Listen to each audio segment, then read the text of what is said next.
দেখেন ভাই গার্মেন্টসে কেমনে গালাগালি করে হেল্পার অপরাধ রে কয় পিস মাল হয়েছে দেখেন সুন্দরী মেয়ে তাহলে জিগায় কয় পিস মাল হয়েছে বস এত পিস হলো কেন ওই যে সুন্দর চেহারা দেখছে হাসি দিচ্ছে একটা রে তারপর প্রোডাকশনের কথা জিগাইলে দেন কি বলে কি কত পিস 40 পিস ওই তোর কত পিস 35 পিস এই তোর কত পিস 55 পিস রে ওর হইলো 40 পিস তোর হলো 35 পিস ওর 50 পিস কেন হইলো রে এটা কি বাপদাতার ভিক্টরি পাইছো এই বান্দির বাচ্চা এই সুগানি মিয়া এই খানকির বাচ্চা এই শুয়োরের বাচ্চা এই মাদার সু মাকে একবারে হেঁটা বিদ্যা বুঝা দিবে একবারে বলি এইভাবে পড়াশোনা দিলে চলবো এই হাওয়া নাতে আহমচুতাই সত্যি এই হাওয়ার পোয়া এই হাওয়ার পোয়া এইভাবে বুঝছেন ভাই চাকরি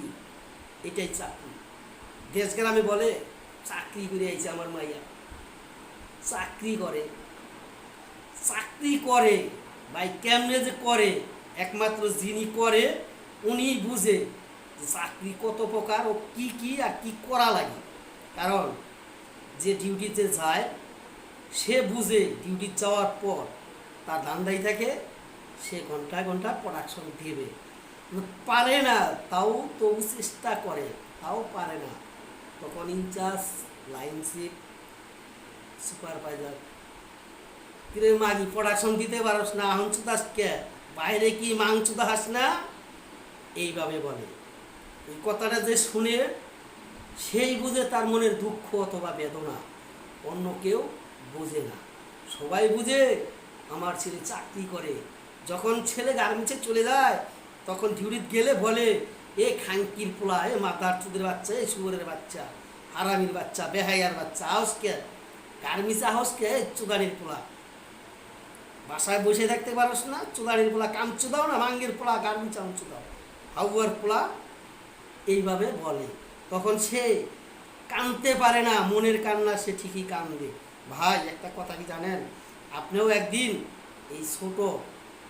অফিসের একটা কর্মকর্তা ছিলেন এখন বড় পদে গেছেন আপনি বড় বড় কথাগুলো আপনি বলতে পারেন সময় দেন উনিও একদিন যেতে পারে সম্ভব হতে পারে সে জিদ করলে অনেক কিছু করতে পারে ছেলে মানুষ রাগ করলে হয় ভাই বাদশা আর মেয়ে মানুষ জিদ করে রাগ করে থাকলে হয় বেচ্ছা বেচ্ছা বেচ্ছা